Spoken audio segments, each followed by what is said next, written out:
Welcome to The Standard. Coming to you from Vancouver, I'm Andrew Dawson. Tonight, dances with dependency, one man's mission to solve once and for all the crisis facing Canada's Indigenous population.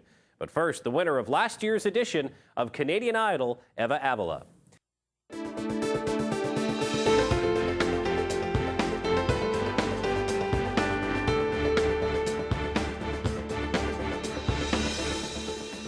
Welcome back to The Standard. From the moment the first Europeans arrived on this continent, poverty, alcoholism, and massive social problems have plagued the Indigenous population.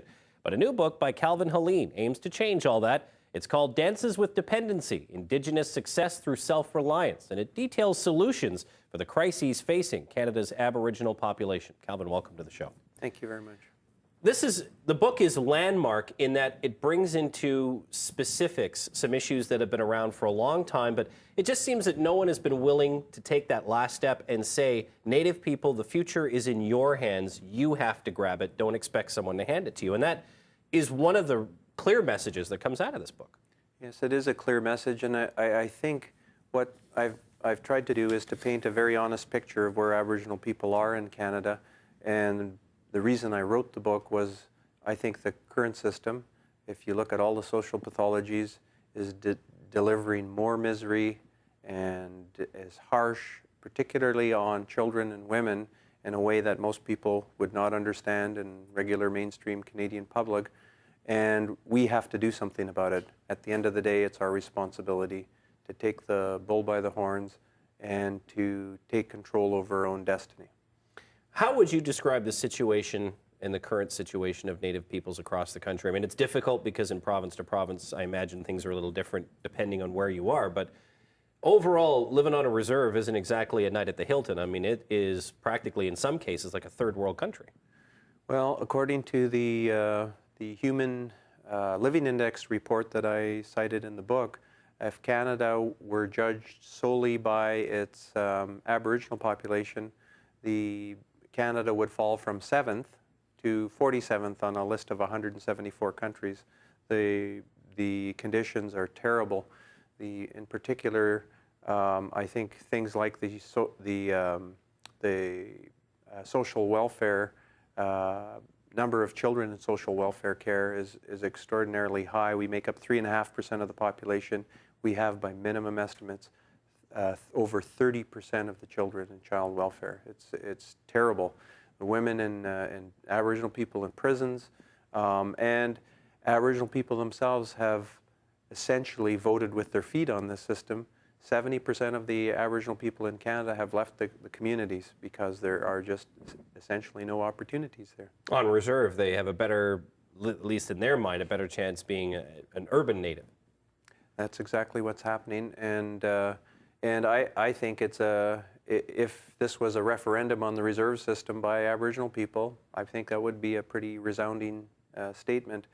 What we have to do is we have to figure out what to do. In the past, the problem has been no one's really known the extent of the problem or had a picture of the entire problem. And in the book, I quote the leader, Cochise, the Aboriginal chief from the U.S., and one of his comments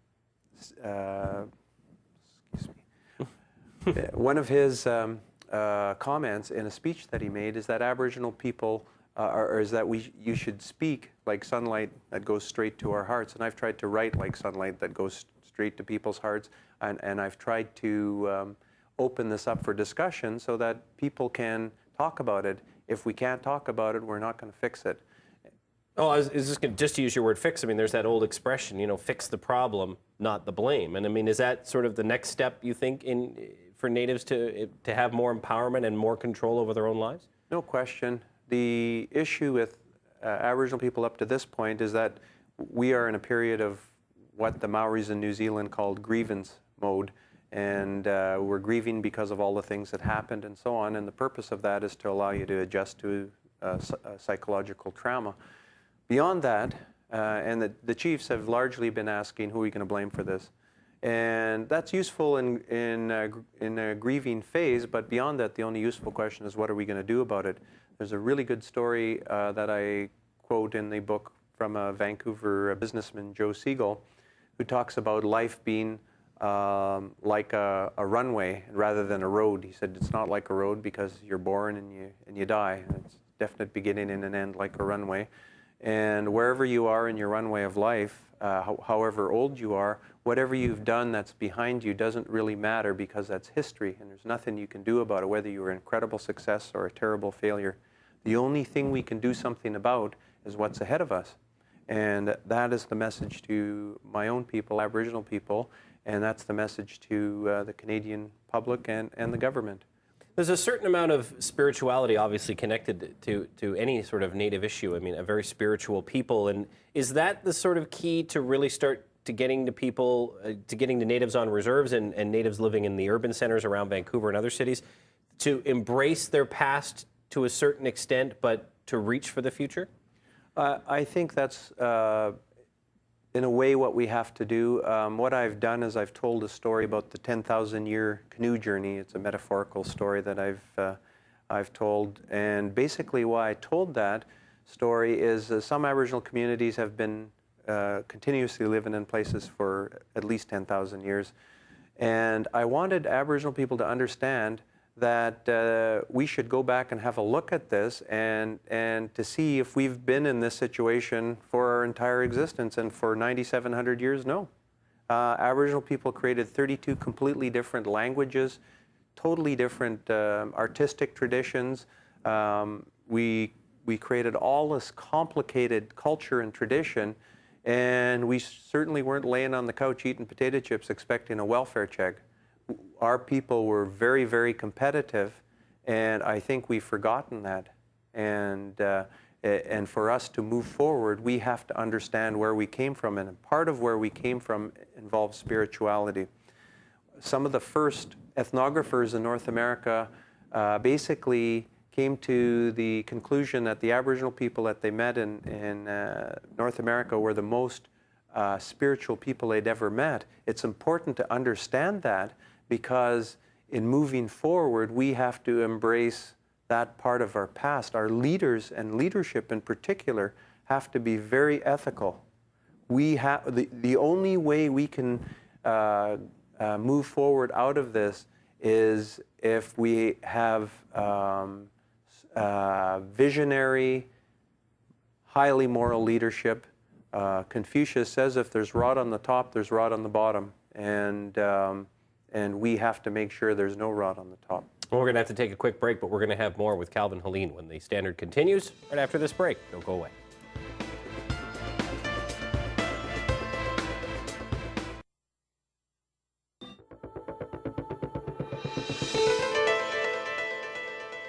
And welcome back to The Standard. I'm with Calvin Helene, the author of Dances with Dependency, Indigenous Success Through Self-Reliance. When the Europeans came, I mean, obviously, this is what completely, I don't know, destroyed is the right word, but certainly did a lot of damage to Native culture and society across North America and here in Canada as well. Religion was a key part of that. Has Christianity been damaging to Native spirituality, or now has there been enough time and enough forgiveness and, you know, can the two coexist and even intermingle again?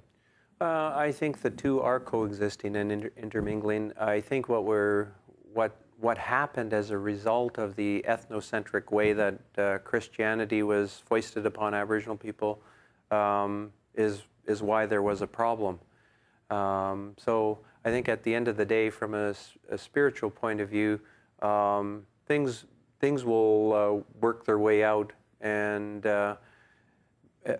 if your audience is not convinced that we should relieve this, I think of this unprecedented level of suffering amongst Aboriginal people just on that basis alone, I think that my own opinion is that this is the #2 problem probably in Canada beneath the question of global warming. And why I say that is because of what I call a demographic tsunami. Demographic tsunami basically sets out that we have about 650,000 Indians and Inuit in Canada. It's the fastest growing population, ethnic population. It's costing the federal government about $9 billion a year for that population. We have a Métis population that may be 300,000 to 800,000. They're just winning major lawsuits at the Supreme Court of Canada level, and they say they're going to use the lawsuits to get the same level of government programming. Now, for the Indians and Inuit, in addition to the $9 billion, there is another $9 billion in services provided by the provincial government, so you're talking $18 billion. So are we talking now with the Métis population, $36 billion, are we talking that number when a third of our population is going to set to retire? No matter which way you look at this, Canada simply cannot afford the current situation. And we particularly cannot afford it when we need those young Aboriginal people in the workforce. Right now, we don't have enough skilled workers in the current boom, commodities boom in Western Canada and Northern Canada. So we need those people. And if your economic needs are taken care of, it's a lot easier to take care of your spiritual needs at the end of the day. Do you believe in the current process, not only the treaty process, but the movement towards native self-government? We've seen some of them signed, initialed, et cetera. Is it working, or is there a lot of changes that really need to be made before your plan could be effective? I think my plan could be effective in the current system. What the major thing that's happening as a result of treaty settlements is there's a transfer of assets. One thing that has to be pretty much in place is that Aboriginal people have to have the capacity to deal with those assets. And on the question of self-government, if you don't control your own purse strings and you aren't providing for your own government, self-government is not self-government. It's somebody else's government. Whoever controls your purse strings controls your government. What kind of oversight do you think that Aboriginal government needs for itself? I mean, is there sufficient checks and balances within the system? Should the Canadian government still have the final say on things? I mean, is it quite balanced the way it should be? It depends on what you're talking about. If you're talking about treaty settlements, they each have their own governing mechanism. If you're talking about the Indian Act, that needs major reform. The whole governance system needs major reform. It's the only allegedly democratic system in the world where people in the community vote for a chief and council, but the chief and council, once they're elected, are not responsible to that community. They are in turn responsible to the Minister of Indian Affairs, and that, as a lot of people point out, is a recipe for corruption. If you're not, if you don't have to pay the piper to your own electors, it's a problem. And the system has the current First Nations electoral system that's evolved has concentrated the power in the hands of the chiefs and the councils and disempowered the people. We have to change that. Otherwise, I think you're going to see perpetuation of the existing social pathologies when people are not in control of their own lives, or they don't feel they're in control of their lives or have a say on anything. You're going to get further disaffection, further people leaving communities, and people at the very root of their souls feeling like they don't control anything. And it contributes to a lot of the serious social pathologies like suicides. Well, Mr. Helene, I want to tell you, it's great that there's a book out there like this. I know the reaction to it's been very positive, both in the Native community and as well as outside that community. Thanks very much for taking the time to talk with us about it tonight. Thank you. And the name of the book again is Dances with Dependency, Indigenous Success Through Self-Alliance. And if you'd like more information or you'd like to buy a copy of it, you can do that at spiritorca.com. Stay with us. There's more of The Standard to come right after this quick break.